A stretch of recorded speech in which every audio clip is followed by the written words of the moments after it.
Hey guys, it's Joy's Point of View. I'm Christian and I watched Shogun, a series created by Rachel Kondo and Justin Marks, a series based on a novel by James Clavell. The series is available on Disney Plus. It's a Hulu series, but it's also available on Disney Plus. There will be spoilers in this video. I'm gonna talk about what I liked, what I didn't like, the drill. There will be spoilers, you have been warned. Now, on to the story itself, on the summary of the story. The story is about a lord named Lord Toranaga. Lord Toranaga has been appointed by Lord Taigo. Lord Taigo is sort of like this ruler of Japan. He appointed him to look after his son on his deathbed. It's Lord Taigo who's dying. He's appointing Lord Toranaga to look after his son and take matters in his own hands at ruling Japan till his son comes of age because his son is way too young to rule. Now, there are other council members that did not like this because Lord Toranaga is from a Minowara clan, a disgraced clan in, during that time period. They don't like that he's the one that's given the responsibility to look after the heir and to handle his affairs and to become a shogunate, which is an honorable general. So they organized a coup to kill him.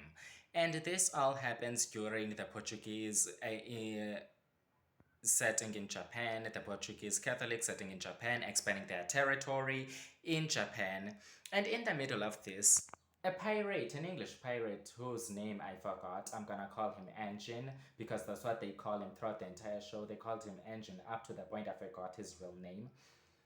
Who set it up in Japan with his own goal to sell weapons in Japan, but things don't go the way he planned to, and he things did not go the way he planned to. He got a raw deal in his life in Japan initially, then up to the point he caught the eye of Lord Toranaga, and they made an exchange that inspired Lord Toranaga to take him under his wing when he said that he wants to win his part in a war that Portuguese Catholics are not interested in Japan. They want to expand their territory in Japan, to take over Japan. And Lord Toranaga asked the engine why is he interested in this. He said he wants to win his part in this war. And that's why in an impossible war. And Lord Toranaga asked him, why would you want to win an impossible war? It's impossible. And the engine said, not unless I win. And that inspired Lord Toranaga to take the engine under his wing. And the engine, though he had a rough time in Japan, there were moments of comfort that he found there. Now let's talk about my likes. First of all, that's basically Shogun. Now let's talk about my likes, what I liked about the story. Now, this story has a great pacing. The pacing is slow, but it's not unbearable. Why? Because the writers did a good job at making every line have relevance in the story. Every line is important in the story. As a result, you are constantly engaged to these characters. You are constantly engaged to the conversations, to the dialogue, because they made sure that every line has relevance in the story. As a result, the slow pacing isn't felt. You see the episode already ended, that the episode has already ended. So yeah, the writers did a good job at making me engaged throughout the screen, and me not looking away, and me not feeling bored by an episode. I enjoyed it up to the point I saw the episode already ended. So yeah, the writers did a good job. Another thing that the writers did a good job was writing the characters, or should I say adapting these characters. I've never read the books, so I'm just gonna talk about the series itself. I did love the way these characters are written. I love that every character has motivation. They have their own goals, what they want, including the female characters. Take notes, anime, including the female characters. Let's talk about Lord Toranaga. Lord Toranaga starts out as this pacifist who doesn't want to be in a war because he knows what war is like, the sacrifices you have to make.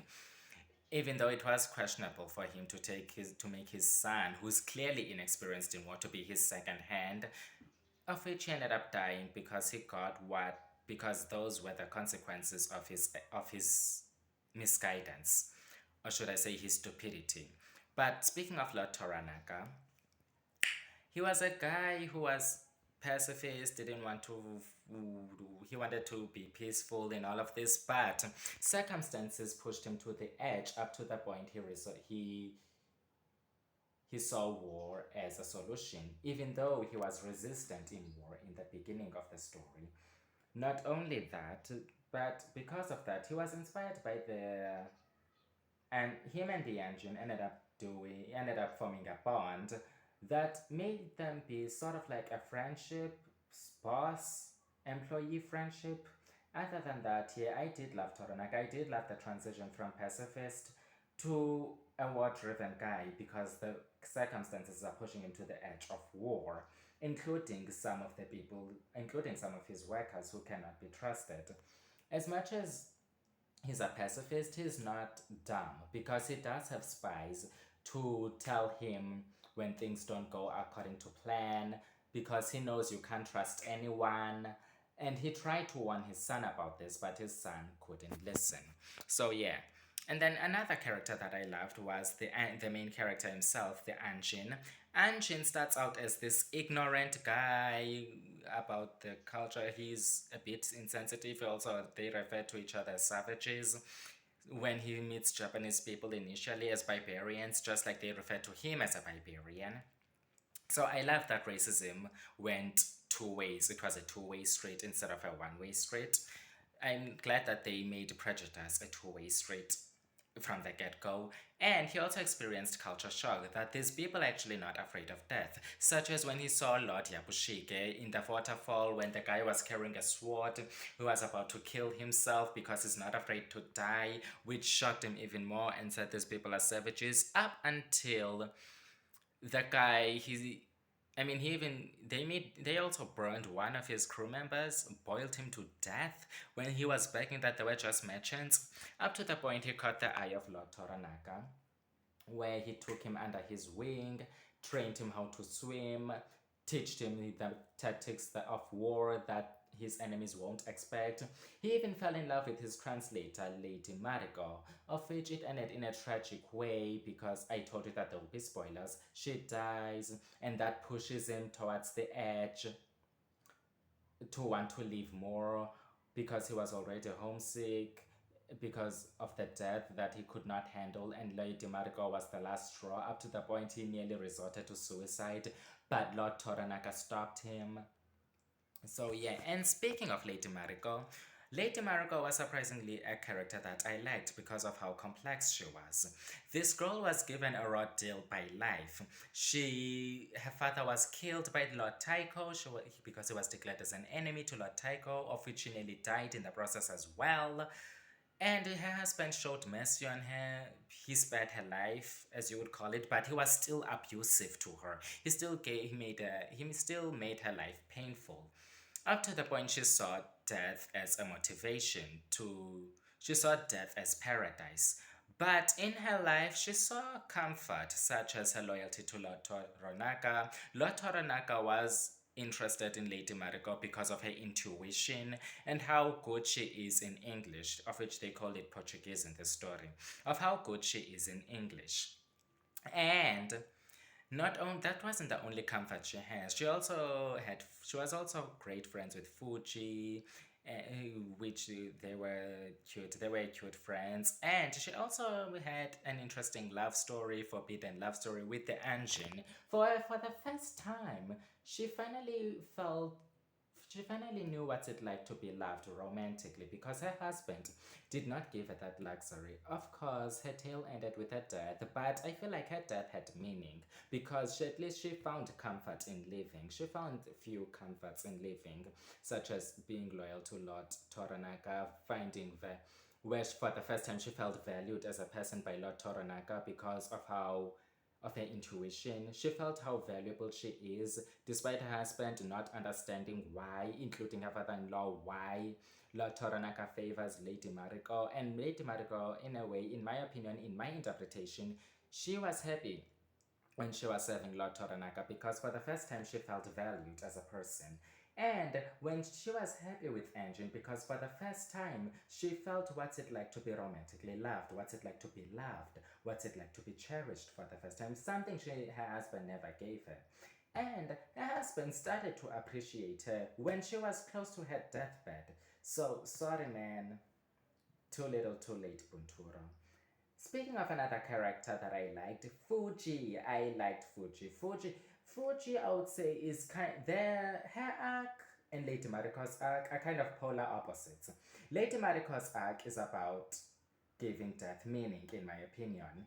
And Fuji's arc is about finding value in living despite the painful challenges that you have experienced. The girl so the girl saw her husband and child die in front of her because her husband spoke out of 10.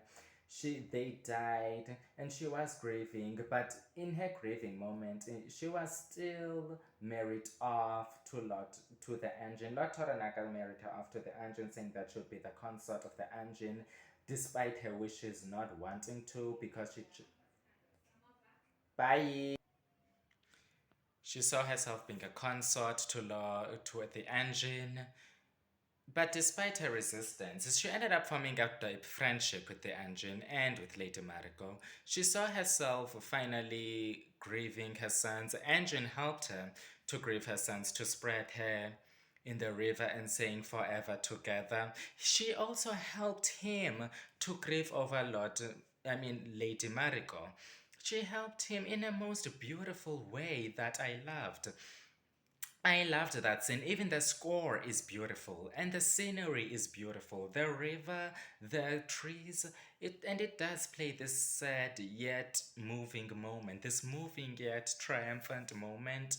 So yeah, I actually love the scene, and it's one of my favorite scenes in the entire show. And another thing that I'd like to talk about, the writers actually did a cool job at making me hate Lord Yopashike because of how spineless the guy was, because he says he's loyal to Lord Toranaga. The very next thing, he betrays him. So yeah, he was so spineless, and he's a coward. He's afraid of dying because he was even asking the engine to teach him how to swim, how to run, because he's afraid of death. Oh, guy, this guy was so much, but he was entertaining enough. The writers did pull a good job at me not liking him. Now, I do have questions. I didn't read the books, so this is for the book fans. Is Lord Toranaga a secret villain? Because we learn in the season finale that he burned down the engine's boat. So, and he said the engine's destiny is in Japan, despite the engine wanting to leave. So, is he a villain? Is he like a secret villain? And I'm not gonna read the books. So please answer me in the comment section, or maybe they're gonna answer me in the next seasons. Another thing that I saw in the deathbed in the season finale, we see the engine in a flash forward, old in his he's this old grandpa, and his grandkids are talking. His grandkids are talking. They're talking about about how he fought a savage, a Japanese savage, admiring his sword. Is Lord Toranaga that savage? Is Lord Toranaga the one who's gonna fight towards the end of the story? I wonder. And I saw an article on the internet saying that season 2 would be a bad idea, despite how great Shogun was. Of which I disagree with that article, because there was a lot that was unanswered, such as the war that has been set up. We still haven't seen the war that is being set up. We still haven't seen the payoff of this war, what the payoff will be. We still haven't know if the engine is gonna learn the truth that it was Lord Toranaga who burned down his boat. We still haven't know how he will react to that. The article did state that the reason it says that season 2 would be a bad idea despite how great season 1 was, it's because season 1 covered the books. It covered the book. It covered the entirety of the book. So season 2 would be a bad idea, especially since the person Lord Toranaga is based on, after he ruled, it was a peaceful life in Japan. The interesting part about the books was his rise to power. But here's the thing, Lord Toranaga is not ruling yet. He's still rising to power. He's still forming a plan. He's still forming a plan. He hasn't risen to power yet. So we don't know what the article is saying hasn't happened yet. He's still rising to power. He hasn't risen yet.